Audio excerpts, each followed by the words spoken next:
Welcome, Military Collectors, this week. We are in Hampton, Georgia, home of the Army Aviation Heritage Foundation. I'm getting ready to suit up. I'm going to give this Cobra a whirl. No, I'm just kidding. You guys know I'm an infantry guy. But we are here at the site of the largest collection of flyable Cobras and Huey helicopters left in the world. This is a great organization down here. We got lots to show you. Military Collectors, well, it's all about the aviation this week. Ready and check. Roger that.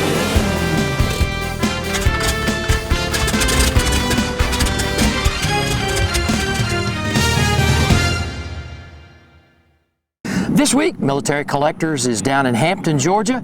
We're at the Army Aviation Heritage Foundation here just outside of Atlanta Motor Speedway, a great organization that has one of the largest, if not the largest, collection of vintage Huey and Cobra helicopters left in the United States, or maybe even for that matter the world. And joining me now is retired Lieutenant Colonel John Woodward. He's one of the founders of this great organization. John, it's a privilege to be here today, and you know, it's just one of these things that you just don't know it's in your backyard. And these wonderful birds that you grew up and you still love today, tell me a little bit about this great organization. You know, talking about love, my wife is still jealous about me and my love for the Cobra.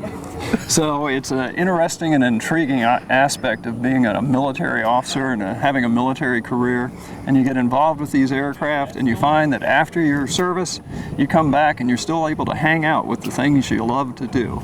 So we're a great group of guys. We started back in 1997 in corporation in that timeline. One of the founding and key founding member in 1997 was Mike Brady. Mike Brady and his father, Major General Brady, really conceived the idea. I came on board in 1999. My background in the military was from the maintenance side of the house and from the aviation side of the house. And with that background, I just sort of meld right into what we do, which is restoring the legacy aircraft that the military has allowed us to have. And so it's been sort of cool. Over the years, we've gradually transitioned from an air show team. In 2007, we were the Army's flight demonstration team with the Cobra Flight Sky Soldiers. And over the years, we've gradually increased the number of aircraft we have and the type of activities that we do. And fortunately, we've been able to, through the FAA, develop an exemption.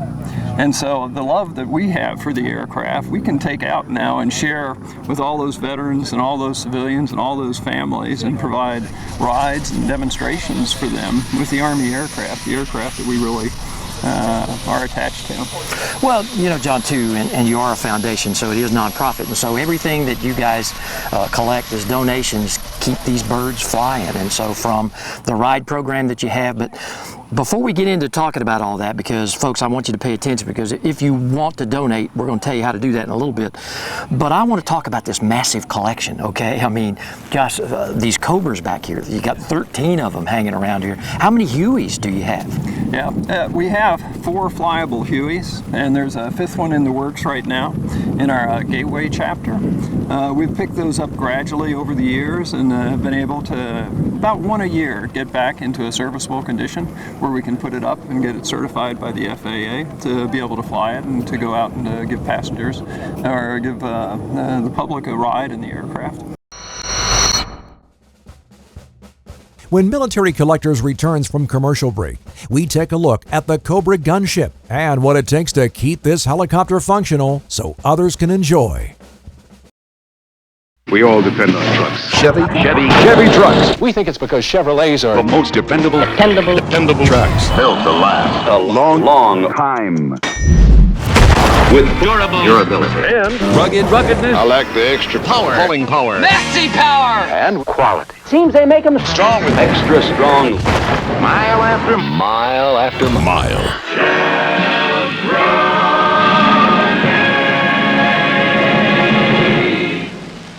If you are interested in preserving and collecting military vehicles, whether you're a military veteran or just have a love for military vehicles in general, then you may be interested in joining the Military Vehicle Preservation Association. The MVPA is dedicated to providing an international organization for military vehicle enthusiasts. For more information and all the benefits a member receives with joining the Military Vehicle Preservation Association, go online at mvpa.org.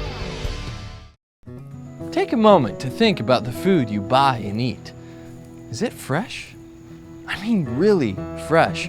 Or is it shipped from a grower, hundreds or even thousands of miles away? Well, here in South Carolina, we celebrate fresh, locally grown food and unforgettable meals with family and friends. So, choose food that's rooted right here. Choose certified SC grown. It's a matter of taste. 31, ready and check. Roger that.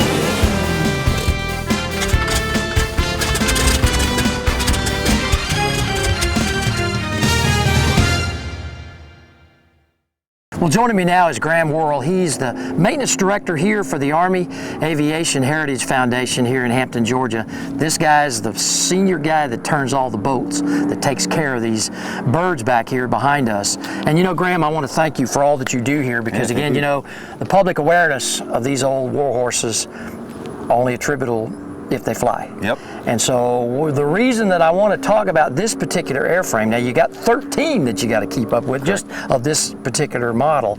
Tell me about the history of this bird. Well, this aircraft was built in 1967, went to Vietnam with the 477th Aerial Rocket Artillery with the 101st Airborne, as you can see on the tail art. Screaming Eagles.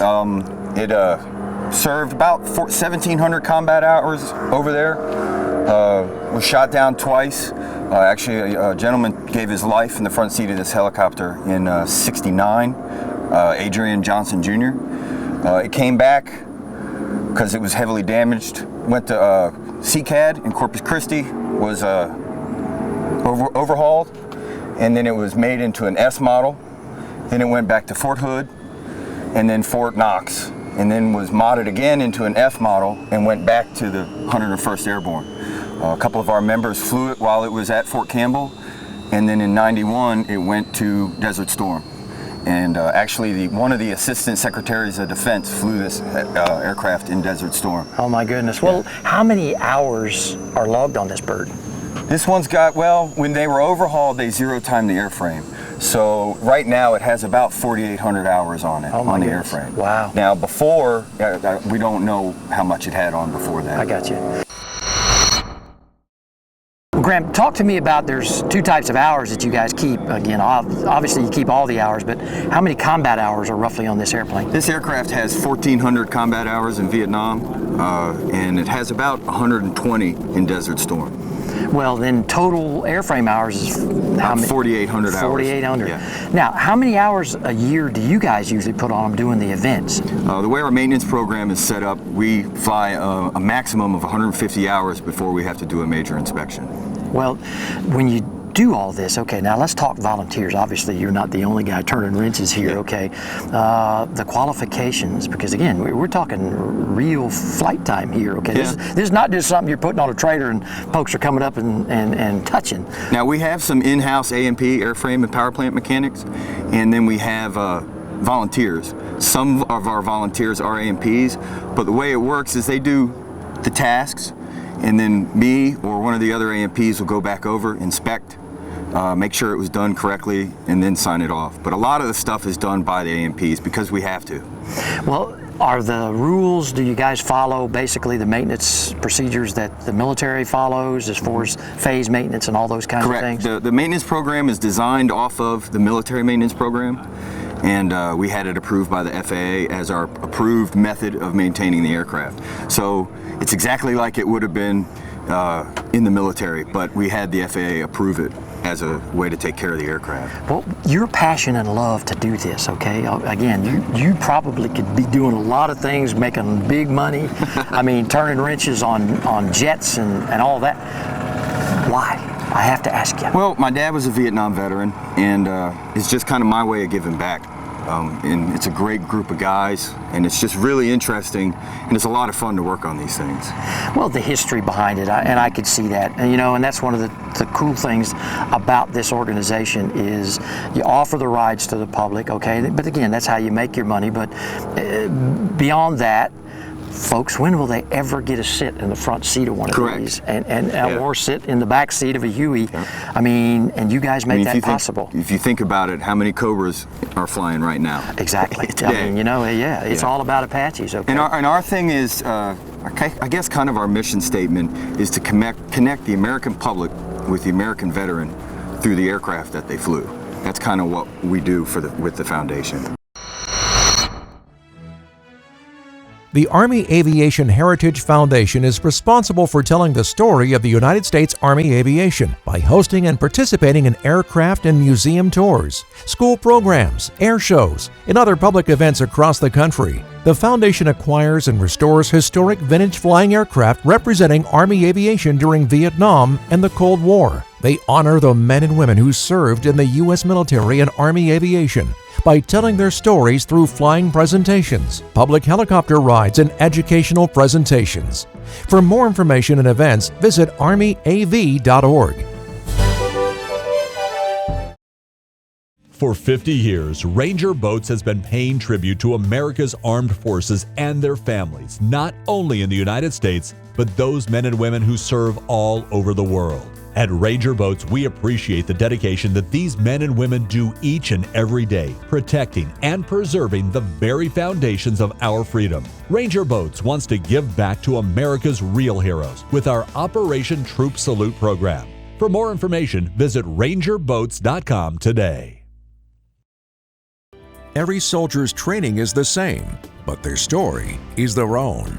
From the fields of Gettysburg to the tanks rolling across the sands of Kuwait, the story of the mounted soldier is a story of mobility, speed, and the historic power to shift the mighty tides of war. The National Armor and Cavalry Heritage Foundation is asking for your help in keeping the legacy of the United States Armor and Cavalry and telling the stories for many years to come.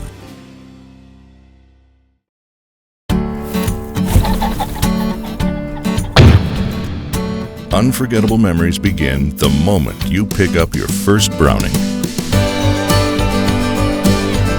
With unmatched security, fire protection, and storage options, Browning will be with you through a lifetime, protecting your guns and all the cherished memories you make with them. Keep your Browning memories safe. 31, ready to check. Roger that.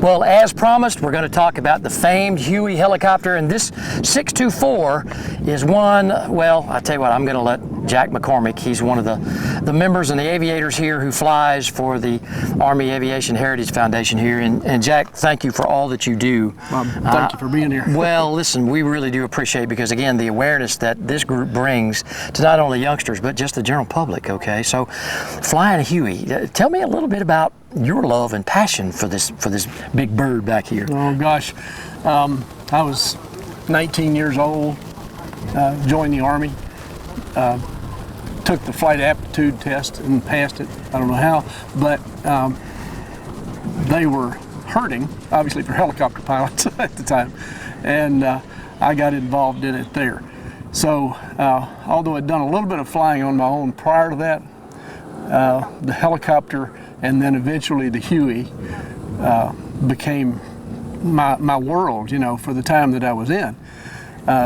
Went to Vietnam after a year of training, spent a year, 1,204 combat hours flying this thing, and anytime you do that, there's a passion that builds with it. It's like an old girlfriend, you know, and then some, 28 years later, I ran into the foundation at an air show, and they said, well, we've got one of those things. You want to go back and fly it? most military pilots don't get a chance to go back and fly their old aircraft after that length of time. Well, you know, Mike, and again, that's the kind of passion that resonates through retirees and especially aviation, because again, you know, that's no small undertaking, is to get back in that plane and make it go again, okay? But tell me a little bit about, you know, this is not the famed 624, but talk to me a little bit about 624 and the Huey platform that you guys have here, because it has a history all of its own. Well, most of our aircraft had combat history of some sort. 624 was special. It was assigned in Vietnam to the 61st Assault Helicopter Company. The reason for the 6-1 that's on it, and the fuzzy dice, you'll notice 6 and 1, right?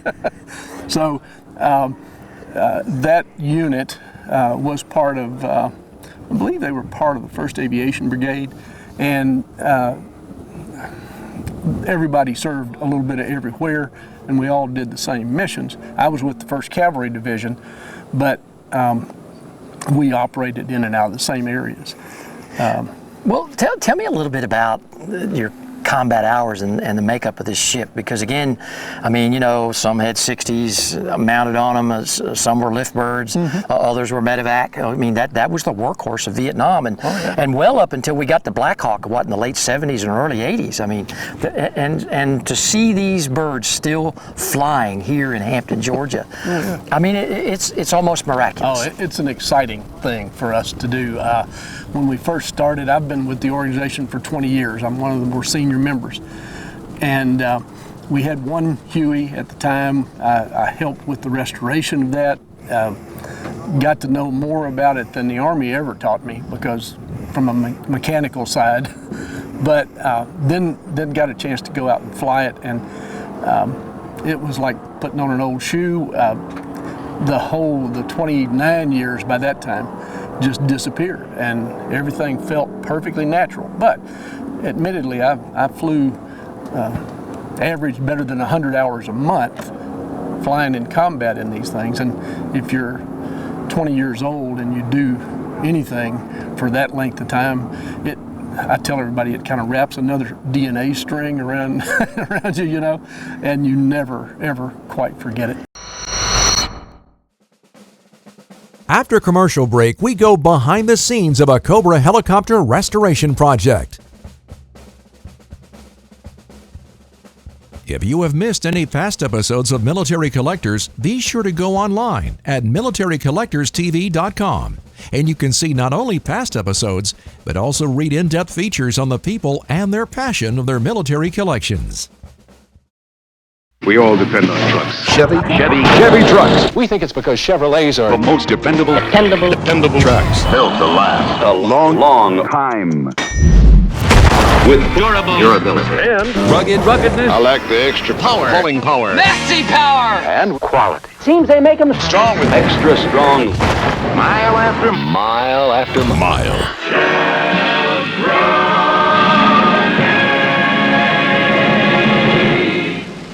When is the last time you traced your roots? Not your family's roots. The roots of the food you eat. Those roots should run deep, not from afar. Just like the legacy of farmers here in South Carolina. Day in, day out, farmers from every corner of our state are carrying on the traditions of bringing locally grown food to your table. So, choose food that's rooted right here. Choose certified SC grown. It's a matter of taste. If you are interested in preserving and collecting military vehicles, whether you're a military veteran or just have a love for military vehicles in general, then you may be interested in joining the Military Vehicle Preservation Association. The MVPA is dedicated to providing an international organization for military vehicle enthusiasts. For more information and all the benefits a member receives with joining the Military Vehicle Preservation Association, go online at mvpa.org. 31 ready to check. Roger that.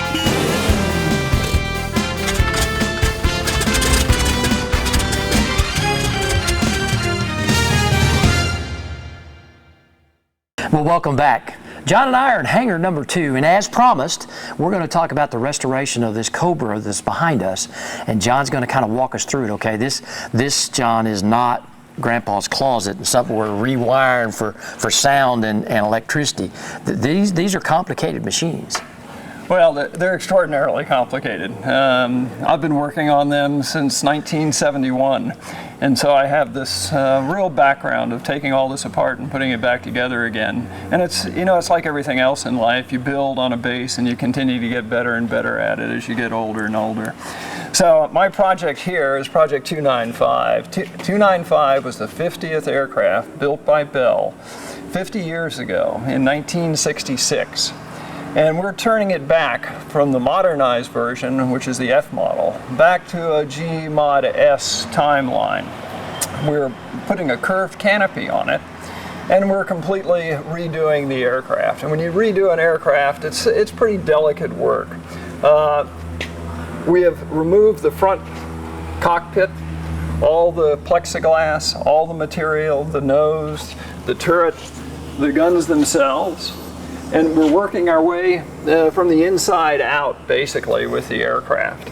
Well, let me just stop and ask you that one quick question.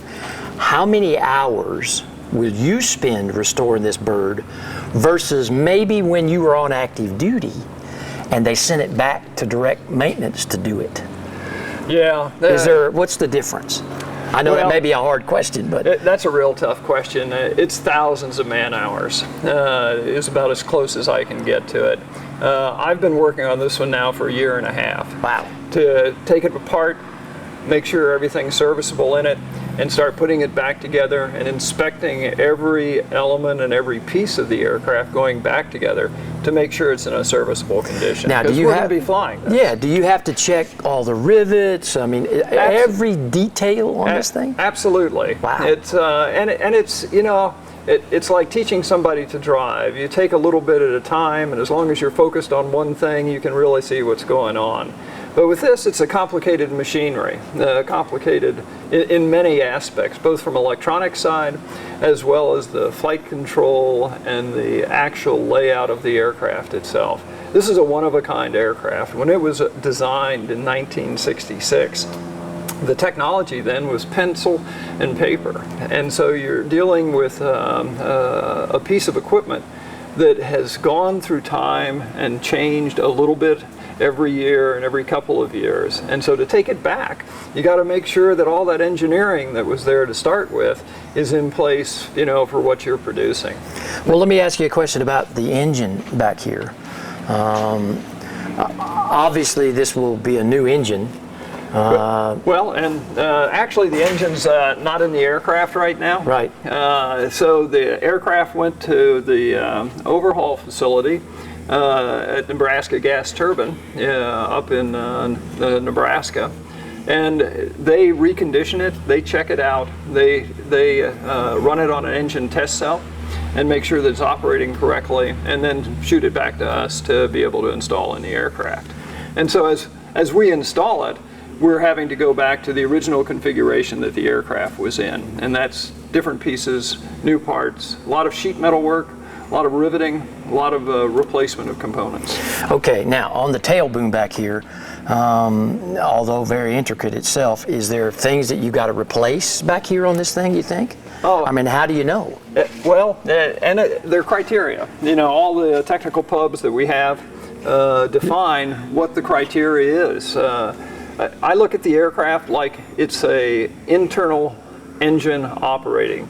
You're allowed just thousands of inches in damage on pieces, and you have to look at them with different techniques to determine if they're serviceable or not. Some are visual techniques, some are on magnifying glasses, some are dye penetrant, looking for cracks. Some of the components we actually send out to be examined through Magnaflux machines that look at the metal and to ensure the metal doesn't have a crack in it. And so the operation is, depending on the piece of equipment you're looking at, a little different. But you know, when you go to fly, you only have one chance to land correctly, and you want to make sure everything works correctly. Well, and you know, I will tell you, folks, get a shot of this, okay, because there are two key elements in all of this that I would recall. That I understand, okay? I have in the military drinking a lot of that, but the rest of this, all of those manuals there hurt my head, okay?